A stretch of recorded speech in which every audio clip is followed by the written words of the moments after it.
Nkejo. Le ko jo. Yen tro mo ba fie ko wa. Te. Oh. Ni mo ba fie ko wa. Nkejo. Aw bojiri lo. Alo musa nan mo. Nyen te man na chuchu na ma alo le ke. Hein? Amega. Hey. Bora. So egbedi. Ngba ba fie ko. Ngba ba gbonye ko. Alo ke ngba musa ya. Mbere. Aula. Imanya bli ba ko mo se mo lo. Okay, so mi na magble. Amega. Ntono benare. So egbedi. Ke ngble no. Yom le sewa. Ntono be tete. So egbedi. Afo. Ngba gbo e mo nu ko. Yen gba le ji oko. Ti ke mi we dro se wa. Esu nene a. Yen gba le ji wo ma ka poko. Esu nene ma mfosi yore. Allo? Mbesu na nene be fi ke mi we se wa esu. Fiat baba eto. Anya mpupu na. Ewo em le gbon. Ye ku ko le fie. Allo na me le poma. Anya ya gbon. Ewo gbon mele. Ewo tutu mu le gbon. Awla. Anwu onye na do ma lo leke. Ngble na o ya lo. Ke nglo sa mo do na o nyore. Ntro ite gbele ji bena. So gbeji fie baba eto. Oh, ta atuli de ta ya. Ah, ke ngble o mle se o ma fe ba do lui. Na se ba se bena ni ngba le ji o. Mbe epa jo. Me ke na na la fie. Ba yen to ya. So mi apa ma ma wo mo fe kudolo. Ma wo mo fe kudolo. Kele gbo mle se wa. Ma do ra gbo lo su koko. Me nya nu wa. Ma wo mo fe kudo. Aw de fide vraiment. Nde o ma. Hein? Mbere. Le ja ko fie ma tunu ko fiare. Ma tunu ko fiare. Jo. Ola tanti ma benade. Enya mpupuna, nyento mpupuna na ma. Enya ba se do la banye. Hein? So mi ma bena no. So ba ne. Ameka.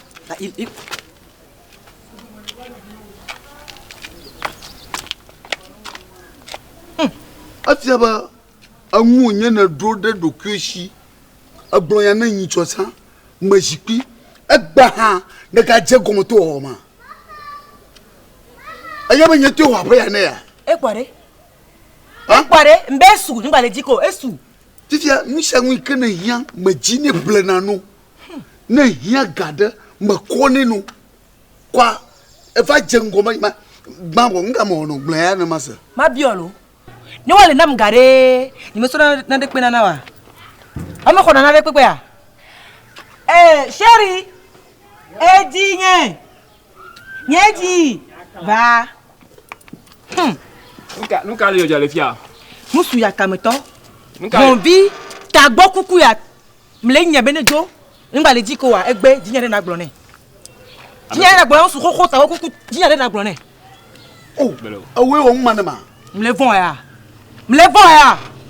Oh. Muya na kplo do ba shi ton ta gbon na ma. Muya. Enya wo. Bon to ma nyon ta kon pon na fi apoda. Ma tu ta kon pon na fi apoda. Ma gba si mo ni fi. Hey. So ni apa mo? Il va bon. Aga gbo jire. Nkejo. Nka ya wa le. Nka ma ya o. Ya o mama o. Wala nyiro. Suka ta bi nyama do. Ta gbo la so fi bi nyama mama. Yo no abe yibe gale ji o. Po wo nchu koko do blema kukuma ke elbi amegrala o dona. Po no to dora va fi abe ye va pe me va nyonu gbo. Ape. Maga, ejima. Mejesi we. Me we ya. Nko yen de. Doka mo na. Makapo mo vi manya. Nka me yako no mo pete o. Nka akọ ha. Oh. Nyam pla pone nyon. Wa. Anya ba se da la manya. Obe be gale do o nyiro.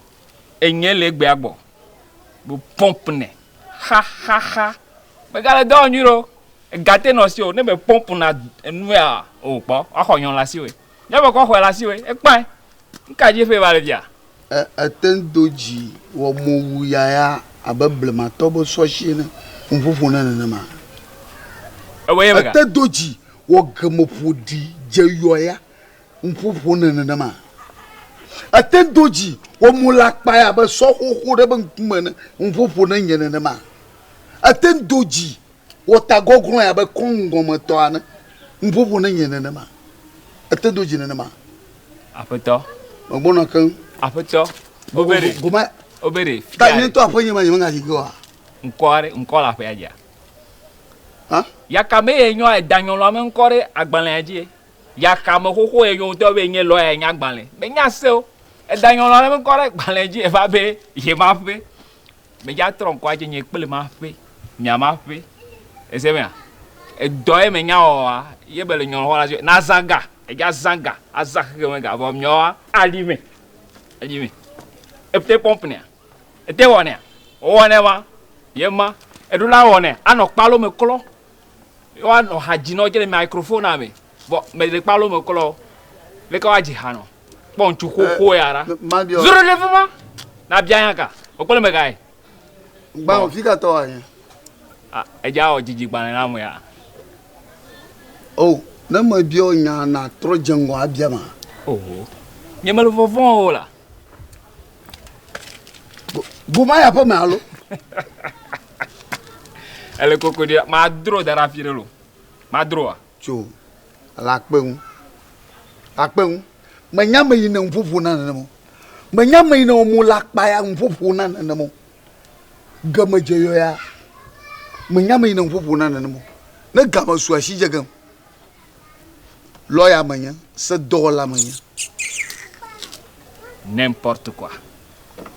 Bon, et nous il est ko yenyi menye na ne keu manye na ne ke gbo manye na ne ke cho e cho e va che menye na ne keu manye na ne ke gbero bule fia po on chuko ko va gre fia be yi ma fe inya se po jo e javire na to chéri Hey. Hey.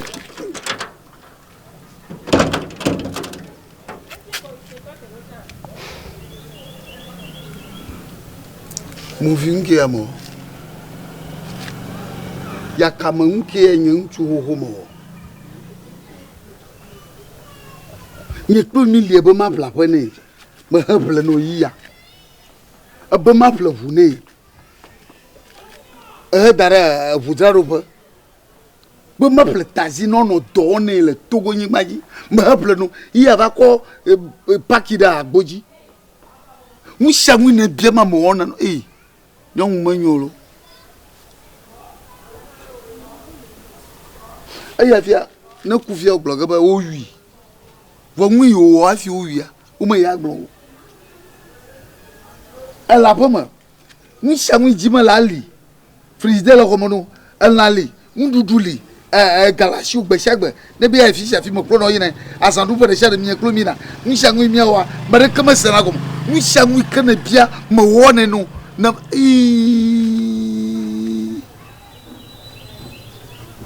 Madigbo. Hey! No nya kuku pletonya kuku fonfa va bonye fia. You bia me kan gblonya no nya ka gblo na. Oba mofi to. Ya kamo ho ya kamo.